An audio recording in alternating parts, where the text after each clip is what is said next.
everybody, and welcome back. So let's tackle the end of World War II. So we left off with VE Day, the victory in Europe. So now we're turning our attention to the fighting in Asia. So the turning points of the European theater were the Battle of Stalingrad and the D-Day. Well, in the Pacific Ocean, it was the Battle of Midway. And this would happen June 4th of 1945. Too, and it was a very decisive defeat for Japan. And the Allied strategy was island hopping, and this would force the Japanese to go back into Japan. So the Allies would win two major battles out of this. They would win Iwo Jima and Okinawa, and you can actually go to DC and visit the Iwo Jima statue outside of just outside of the Pentagon, and it is huge and it is gorgeous. You can't miss it. Now, here's the unfortunate thing is that FDR died about a week before the German surrender, or the week before they ended up in Berlin that forced the German surrender. So FDR never saw the end of World War II. So his vice president, Harry Truman, became president, and he is the one that actually had to decide whether or not to use the atomic bomb to force Japan to surrender. Now, throughout all of the war, the United States were trying to play catch up to the German advancements, and we knew in the United States that Germany was working on an atomic bomb. So we had the Manhattan Project that was purely and solely to figure out if this could be done. And we were actually the first ones to come up with it, officially come up with it. Now, Truman had a hard task ahead of him. He had the decision of what is the greatest amount of good with the least amount of damage.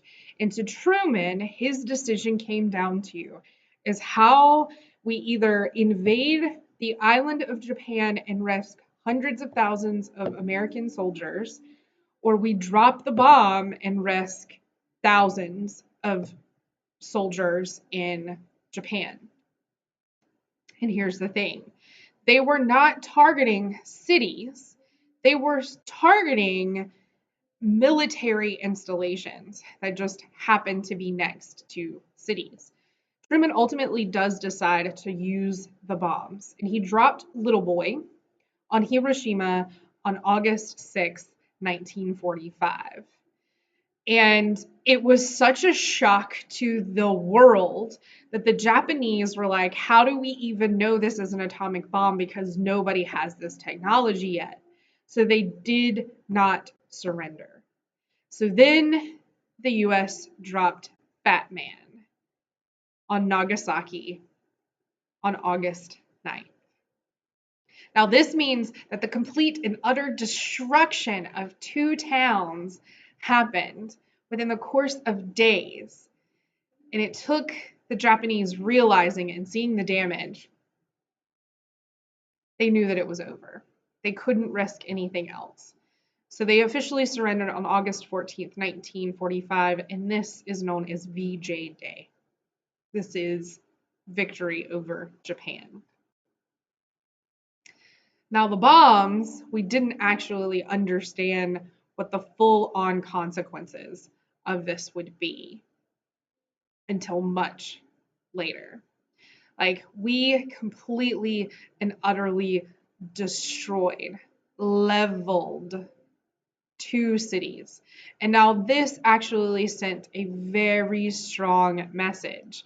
The atomic bomb was not just for Japan, but it was also to send a message to the Soviets, because the tension between the Soviets and the United States were still very, very high. And this message was sent loud and clear. So these are images from the Battle of Midway. So this is a map of Nagasaki and Ground Zero where they were trying to drop the bomb. So they were trying to drop it, somewhere right in here.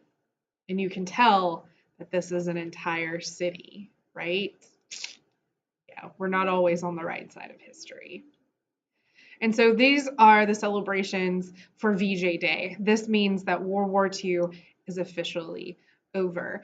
And the Yalta and Potsdam Conference would be the two conferences that would begin to look at what would happen at the end of this. So the Yalta Conference was a pre-planning. This was one of the last meetings that Roosevelt himself actually attended, and he looked pretty rough. Churchill, the Prime Minister of Great Britain, Roosevelt, and Stalin all met to discuss what would happen after the war was over. One of the things that they agreed on was creating the United Nations. This would be a more beefed up and legitimate version of the League of Nations, and it would be a world organization to create and maintain world peace. Now, one of the areas that they didn't necessarily agree on was what to do with Germany. So they decided to divide Germany and Berlin into 4 different zones, and it would be occupied by France, Great Britain, US, and USSR. But unfortunately, Great Britain and France would be completely and utterly devastated. They would not have the finances to be able to rebuild themselves and maintain control over Germany. So it ended up becoming between the US and the USSR. Inter Cold War. They also promised to help defeat the Japanese once Germany had been ultimately defeated. And Stalin actually does promise free elections in occupied Eastern Europe, and I'm pretty sure we're still waiting on those elections. And then the one that would be the one to help end the war officially would be the Potsdam Conference. And this would be the first one Truman would attend with Churchill and Stalin. And they basically gave an ultimatum to Japan. You either surrender or we'll keep lighting you up on fire every other day. And it was pretty much, you could cut the tension between Stalin and Truman with a butter knife because they could not agree over the future of Europe.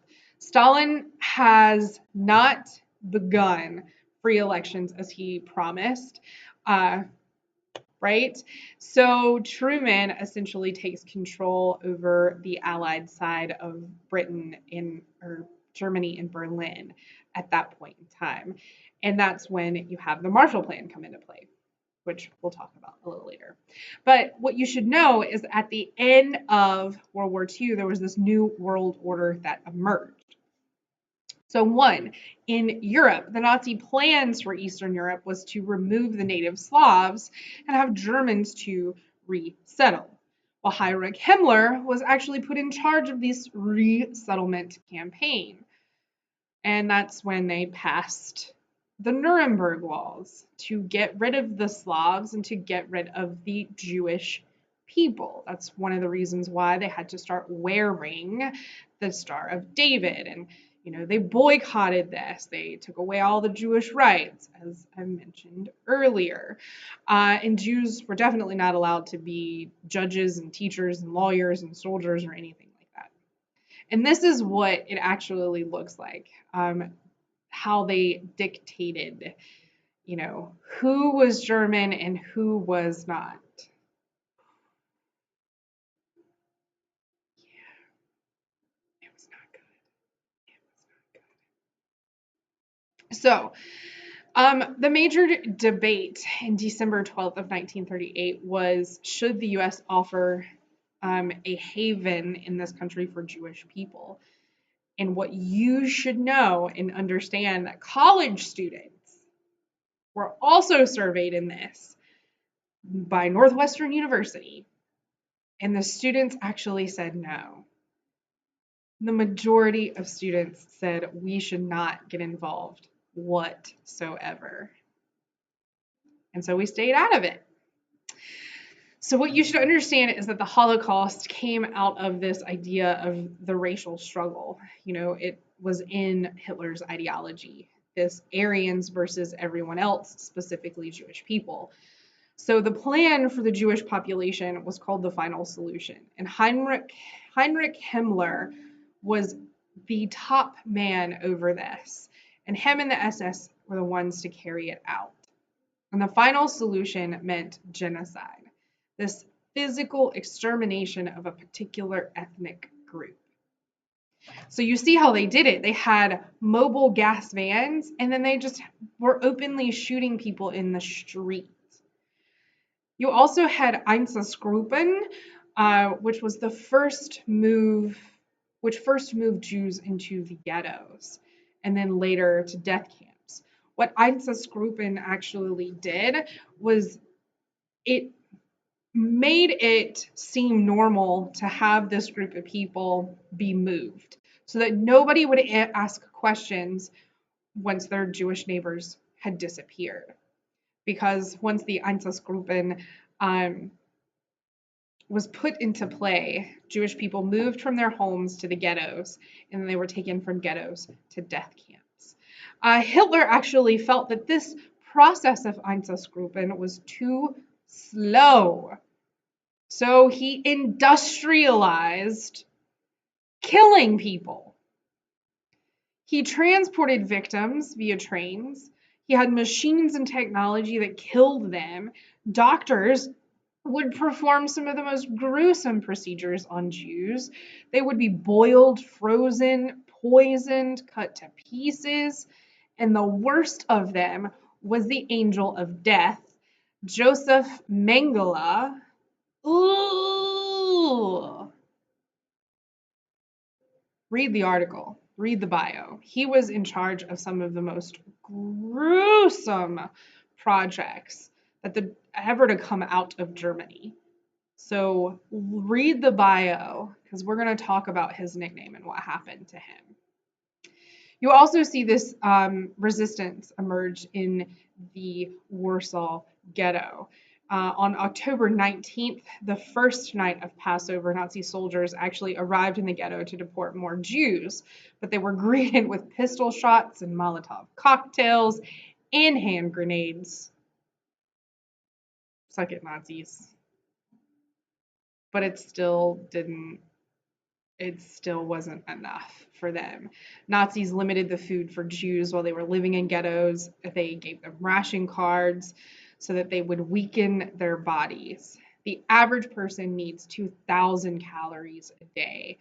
Jewish people were only getting 300. Yeah, it's awful. Absolutely awful.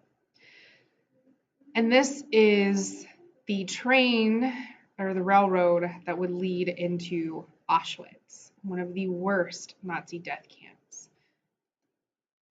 And this is what life was like. Over 1.1 million children would die during the Holocaust.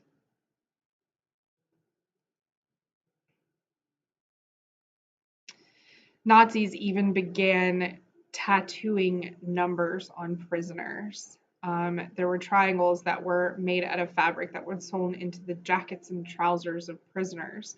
And these were mandatory badges of shame that had specific meanings to indicate their color and shape. So red meant political enemy, green was professional criminals, blue foreign forced laborers, purple Jehovah's Witnesses, pink was sex offenders and homosexuals, black were the asocials, and the brown were the Roma or the gypsies.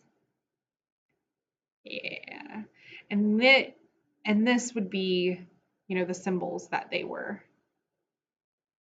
made to wear as well. Religious dissenters wore purple badges. This was often the mark of Jehovah's Witnesses. They also labeled any religious leader who denounced Hitler and the Nazis, and or the Nazis' attempt to create a new religion with Hitler as the divine being. This group included Catholic priests and Christian preachers, Protestant parsons, and even rabbis. So the reason why we call them death camps or extermination camps is because children and elderly and the healthy able body would oftentimes work in these slave labor factories, and then after their usage was after they got their usage out of them, they put them in those gas chambers. When they would first come off the railroad tracks, they would be sorted. The healthy and able body would go to the slave factory, children would go to the gas chamber, and the elderly would go straight to the gas chamber. And this is what the ovens, the crematoriums inside Auschwitz looks like. These are all of the shoes that were collected. And guess what? It kind of wasn't the only place that did this. In Japan, they were guilty of using forced labor against their prisoners of war. And they had just as terrible conditions as the concentration camps. Ugh. Now, what about the children in all of the war? Well, in Great Britain and in Germany, children were sent to the countryside to avoid the bombing. In the United States, or they would also be sent to the United States and Canada. By 1945, there were 13 million orphaned children in Europe. And by the end of the war, soldiers as young as 13 and 15 were fighting for Germany in the Soviet Union.